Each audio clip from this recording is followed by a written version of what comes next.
Ladies and gentlemen, welcome back to the channel, and it feels like a long time since I've been able to do one of these. I can't even remember the last game. Was it the old firm at Money? Was that the last time I've done one of these? Anyway, welcome to a match preview video. We're doing a match preview this Thursday. Celtic on the 15th of February will take on Zenit St Petersburg in the Europa League round of 32. First leg at Celtic Park. Massive game. One of the biggest games of the season, hands down, for Celtic, as we look to show some form of progression on the European side of football, on the European front, in a big competition. First time we have made it through to European football after Christmas since, what, 2015?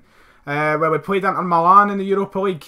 So it's been a long time. We've been waiting, and we're finally here. We're getting some European football after Christmas, and it's a real treat. And before I go on any further, before I go on about what I think's going to happen on Thursday, I think first things first, we've got to congratulate the team and give the merits to the team and Brendan Rodgers for getting us to this point. The point that we wanted to be at. Obviously last season we didn't make it this far under the first season Brendan Rodgers in charge, but the second season we've done it, we've took a step, and it's onwards and upwards for Celtic. And whether we go through the last 32 or go out, it's still a show or a sign of progress, as we've came further than what we have the past 2-3 seasons. So fantastic stuff on that front of things. I'm happy we have made it to the Europa League last 32. Hopefully we make the most of it, but we have been given a tough game. It's a tough ask, and we're taking on Zenit St Petersburg, a team who haven't played a competitive game of football since mid-November.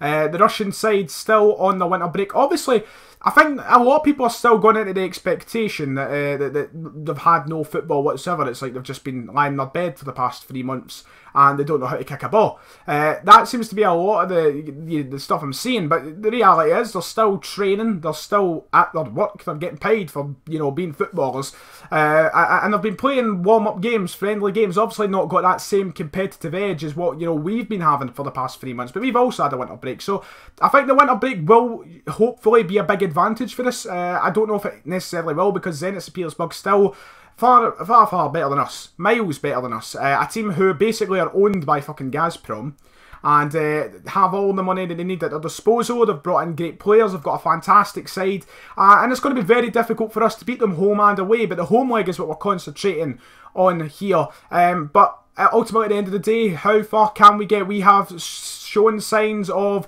hope in Europe over the past couple of seasons against the likes of Man City and Mönchengladbach away from home, and then we beat Anderlecht 3-0. But on the other hand, we have been thrashed off Barcelona, we have been pumped off PSG twice, and we've been battered off Bayern Munich at the Allianz. We have not had the strongest, and we got beat off Anderlecht at Celtic Park. So really going into this game, it's a mixed kind of feeling towards it, a lot of animosity towards this game, because I went into the Anderlecht game, the last game of the Champions League group stage, saying it's at Celtic Park, we know what we could do at Celtic Park, we will beat Anderlecht. I was so confident of it, and then we saw the performance. The performance was poor, it was stale, it was lifeless.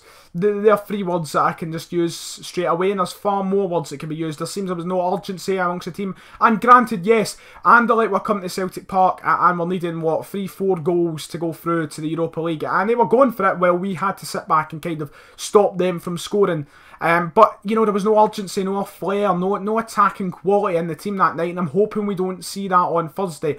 What the main worry is, going along with that though, is that the extremely poor defending. Let's be honest, the Celtic defence, I made a video on it the other day, so I'm not going to repeat all my points, but it's one of the worst points it's ever been at in recent times. The defence is extremely poor, we've seen that, it's very evident. I feel like some people are saying, I think we're being a bit too harsh. I mean, granted, the game against Partick Thistle, the goals we conceded were only 2 shots on target.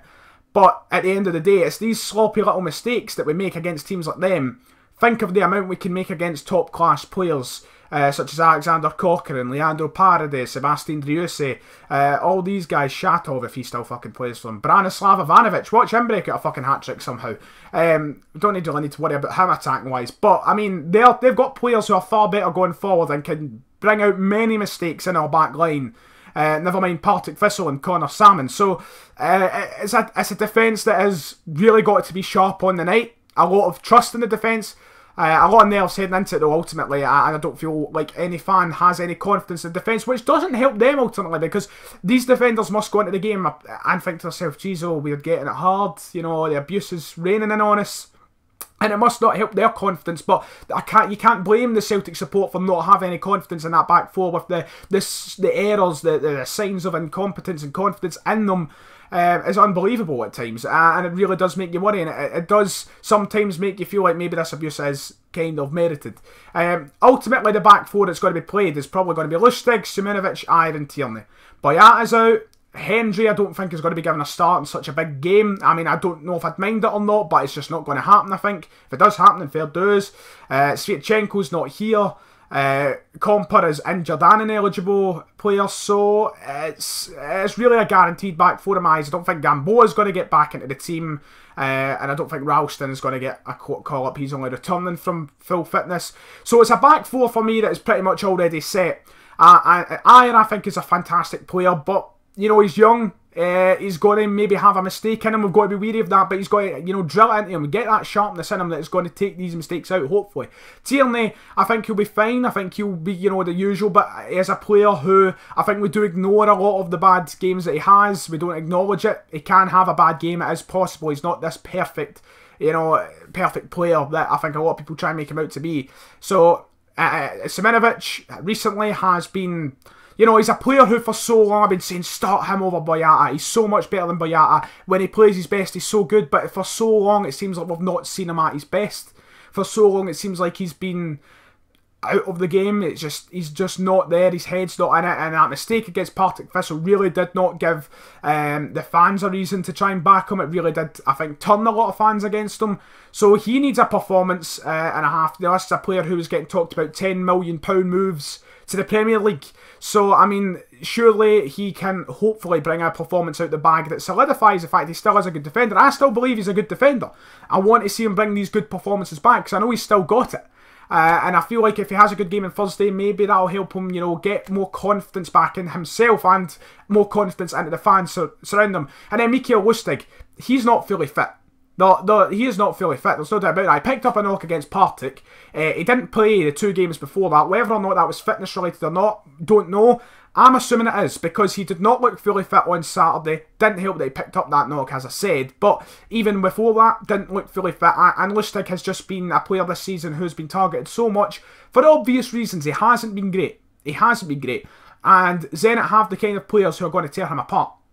It happened against Anderlecht. It obviously happened against Bayern Munich and PSG, considering they was going up against, you know, fucking Neymar and all that. So, but it was very evident against the likes of Anderlecht, and it's very evident in league games over here that he's easily torn apart, and he needs to work on something to make sure that doesn't happen on Thursday. But hopefully they pull it out the bag. Hopefully we just need one strong Parkhead performance. The night this season against Bayern Munich, we played them at Celtic Park. That performance... Honestly, we didn't deserve a loss that night. We lost 2-1 to a team miles ahead of us. Like, Zenit, we're here. Zenit are here. Bayern are up here. That night, we didn't deserve to lose. I thought we were incredibly hard done by. We were fantastic on the park. We played wonderful football. It was a joy to watch. And we were solid as well. The first goal, we could say that yes, that was down to error. That was a Boyata and Gordon mishap. If we cut those out of our game, then there is no doubt in my mind we can beat Zenit on Thursday. If we cut these errors out, we just need to have that same attacking urgency that we had that night against Bayern. We can't be doing this side to side like we did against Kilmarnock. Ball here, ball there, ball here, ball here, back to De Vries. Ball here, ball there, ball here, ball... None of that. The same attacking urgency we showed against Bayern Munich that, you know, we can definitely have. We've got the players for it. Dembele, we need him to have a big game. He's not been scoring in a while. He's not done anything spectacular in quite some time. I still firmly believe he's better than Lee Griffiths. I'm going to get abused for it. But this is the kind of game he needs to show he still is the player that he was when he scored against Man City and Rangers, etc, etc. That season that went by. We need that big performance from him. We need a big performance from Musonda. This is the game where hopefully he'll get his first Parkhead goal. It'll be a fucking help. Forrest on fire at the weekend. More of that, please. Sinclair, He needs to turn it on. We need him to arrive in big games. I just feel like he's not done that enough in his Celtic career. Champions League games, it doesn't seem like he's been there at all. Europa League games, maybe he will be. This is his first one, so hopefully he'll do something for us. The computer screen's gone off. I've been talking for a while. So, my starting lineup prediction, straightforward. As I said, De Vries will be in goals, of course. Back four, I've already said. I think it's well, I know it's going to be Lustig, Simunovic, Iron, and Tierney. That's quite obvious to me. It might not be. It might surprise me, but I think that'll be it. And Jam has got to start. He has got to start. He has been brilliant recently. I think he's picking up form fantastically. He is looking good. Get him in the middle alongside Brown. Have Masson, that number 10 role. Sinclair, Forrest out wide. And Dembele up front. Score prediction, Jeez, they could pump us. They can. It's just reality. They can absolutely thrash us if they want Thursday night. And that's worrying me. I want to be optimistic. I want to be confident. I'm going to go for a 1-1 draw. I'm cheating my way out of it, aren't I? I'm not saying I'm pumping this. I'm not saying we're winning. I'm going to stick with a 1-0 draw. And I think Dembele will get himself a goal. Hopefully get himself back on the scoring ranks of the team. But big game. Big game. And I'm looking forward to it. Should be a good night. Crowd, we need to be loud. We need to be that 12th man. We weren't that night against Anderlecht. Granted, the team didn't play very well to make us want to, but we didn't do it. It's just being honest. So, Thursday night, we need to be that 12th man again. If you have enjoyed, make sure you like and subscribe. Let me know your predictions below. I'll see you all next time.